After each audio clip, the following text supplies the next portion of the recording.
How you doing, folks? You're watching Onward with Onrie. I'm your host, Henri Kompan. Last week, I paid a visit to my alma mater at Columbia College, Chicago.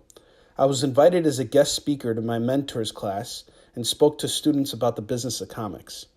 Mort Castle teaches comics writing and production at Columbia College, Chicago, and helped me out tremendously when I first started working on YI SOON SHIN.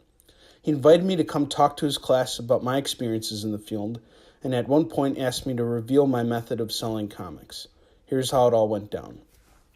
Is there anybody here who is okay coming up here and me pitching them? If you're not... There you go. All right, come on up, my man. Yes, he represents the Amish community. The Amish community, right on. Namaste.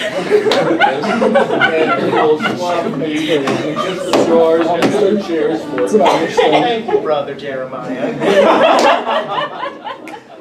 All right, hold on, before you sit down. Now, here's something that is very important for my style of selling. You guys notice something. I have not sat since I got in here. If you sit, you don't sell. Well, in most cases. If you're quadriplegic and you can't do it any other way, you sit and you still portray as much energy as you can. But even if you're in front of the table or behind the table, stay on your feet. Motion creates motion. ABC, always be closing. You know? Have a seat. Now, sometimes what I'll do at conventions is have a seat right over here. Oh, okay. Yeah, so everybody can see you and not block them off. And you say your name was Jeremiah? Yes. All right. Brother Jeremiah. Brother Jeremiah. All right, right on. Okay, so when I'm at a convention, people are walking by, right? How do I get their attention? Very simple. I ask them a question they can't say no to, and I offer you a free bookmark. Would you like a free bookmark? Oh, I thank you. All right. Can I tell you about my comic real quick? Oh, sure. All right. And one other thing I tell people, it's only going to take 30 seconds of your time, and I mean that. All right? Because I don't want to waste your time. You got to go meet Harrison Ford in like 2 minutes, all right? So I got 30 seconds to see if you're interested in my book, all right? Now I want you to be completely honest with me after I pitch you, all right? All right. I don't say this to people, but I'm saying it here. All right, so this is my comic book. It's about a Korean admiral that battled the Japanese in the 1500s. He was outnumbered 10-1, and he beat him 23 times in a row without losing. It's all based on a true story, and we got a deal going on. You buy issues 1, 2, 3, and 4. I'll sell you all 4 books for only $10. It's $1 off the cover price of all 4 books, and I'll sign them all for you. Okay, legit. That's a really good deal. Thank you very much. Thank you. All right. Well, if someone says yes to that, I'm in. All right. And the point of the pitch is, first I offer you something that you can't say no to. And if you do say no to it, that's okay too. I get rejected so much, it would make you cry. And it's totally fine. I don't care. Because what I'm interested in is that connection that I've built with the reader. This guy is genuinely interested in me, and I want to hold his interest. All right? So I don't care about it for the moment. I don't care about anybody else that's out on the floor. If you come by and you show interest in my book, that's a completely different story. But right now, my focus is on you. And now that I've sold you on this, I want to try and see if I can tell you about everything I got going on the table. Not because I'm trying to upsell you. All right? If I sell him a graphic novel right now, I make more money. But it may not be the right product for him. Maybe the comics are what he wants. Maybe he's a collector.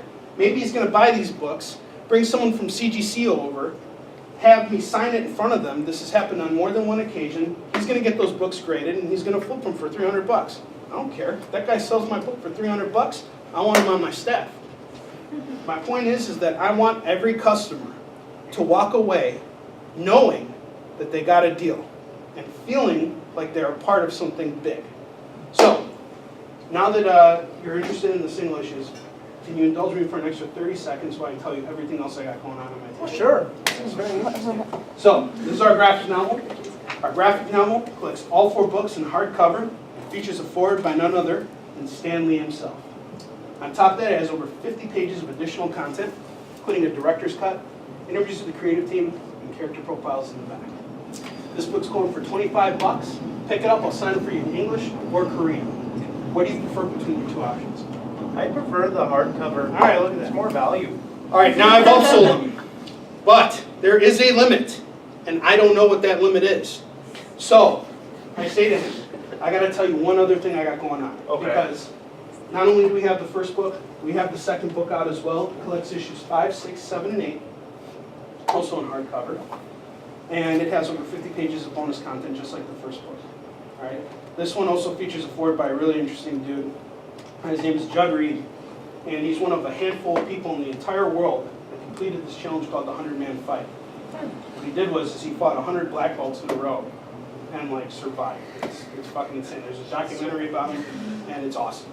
Anyway, when you buy both of these books normally, it's going for $50. But if you decide to pick them both up right now, I'll knock the price down to $45 for both graphic novels. I'll sign them all for you. I'll just take the first book for now, Okay? thank you. This is very important, right? Because if I push them and say, no, you want the second book, buy the second book, please. I lost the sale completely. All right? And this is what's right for him. This is an investment right here. This is $25 he's putting in my pocket right now. And it's $25 that he's happy to part with. All right? And he is getting a deal. He's getting everything signed. That's it. That's the end of my pitch. Once I finished presenting, Mort students were more than eager to share their work with me. I was honestly blown away by how engaged and professional his students were. I was not expecting them to be so prepared, and so I asked a few of them to pitch their projects on this week's episode. Pay attention to how the pitches come off, and make mental notes of what you think is working. Once the students finish their pitches, I'm going to give you some things to think about when pitching your own work.